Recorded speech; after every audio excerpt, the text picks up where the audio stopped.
Good morning, नमस्कार, आदाब, सत श्री अकाल दोस्तों। एक बार फिर आपका अपना प्रिय डॉक्टर आदि कृष्ण मुंबईचा माणूस आपके लिए लेकर आया आपका मनपसंद प्रोग्राम पॉजिटिव कर्मा।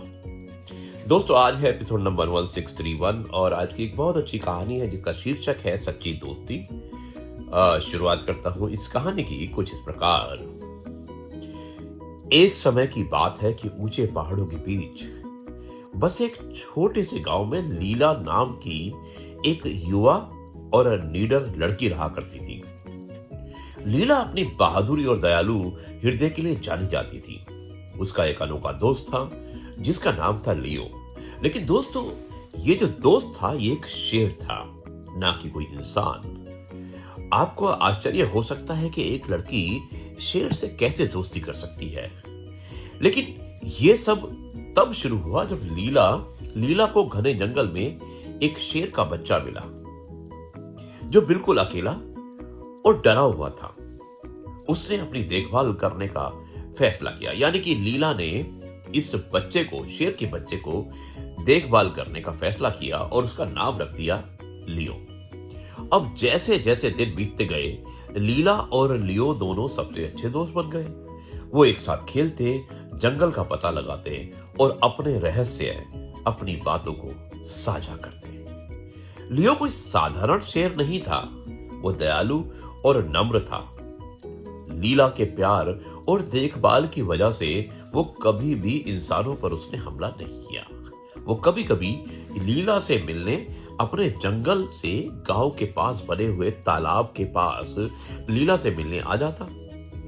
अब दोस्तों, जब वो मिलने आता तो लीला और वो तो बहुत खुश होते, लेकिन शायद ये खुशी और लोगों को मंजूर नहीं थी। लीला और लियो दोनों दिन भर खेलते, कूदते और मस्ती करते। अब एक दिन पूरे गांव में खबर फैल गई कि एक भयंकर और शक्तिशाली शेर पहाड़ों से नीचे आया है। लोग डर गए और उन्होंने अपने गांव को सुरक्षित रखने के लिए शेर का शिकार करने का फैसला किया।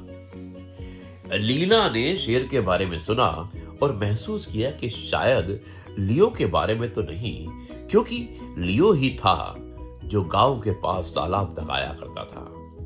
वो जानती थी कि उसे अपने दोस्त की सुरक्षा के लिए कुछ करना पड़ेगा। दोस्तों, उसने अपने एक दृढ़ मन से उसने लियो को खोजा और उसे खतरे के बारे में चेतावनी देने का फैसला किया। अब गहरे जंगल में लीला लियो को मिली और उसने आंखों में आंसू के साथ उसे पकड़ने की ग्रामीणों की योजना के बारे में सब कुछ बता दिया। लियो दुखी था, लेकिन वो भी हालात को समझता था। वो जानता था कि लीला और गांव को सुरक्षित रखने के लिए उसे जाना ही पड़ेगा। लेकिन जाने से पहले लियो ने लीला को एक नरम सी थपकी दी और कहा, आप किसी के भी सबसे अच्छे दोस्त हो सकते हैं। मैं हमेशा हमारे साथ बिताए हुए पलों को संजो कर रखूंगा।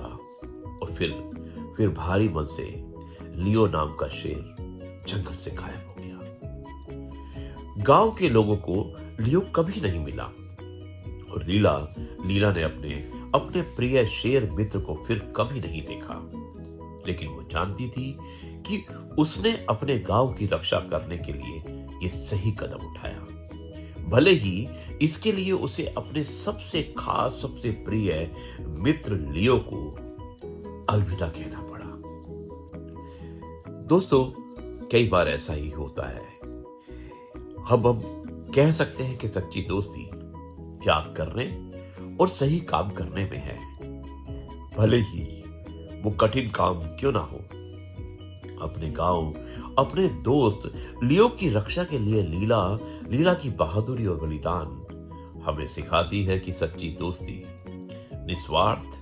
निस्वार्थ होती है और कभी कभी उन लोगों की भलाई के लिए कठिन विकल्प चुनने की आवश्यकता होती है जिनकी हम परवाह करते हैं। दोस्तों, मुझे उम्मीद है कि आपको यह कहानी अच्छी लगी होगी। अब मैं इस कार्यक्रम को यहीं पर समाप्त करता हूं और कल आपसे एक बार फिर से मुलाकात करूंगा कुछ नई बातों के साथ। तब तक के लिए आपसे कहता हूं, जय गुरु जी, शुक्राना गुरु जी।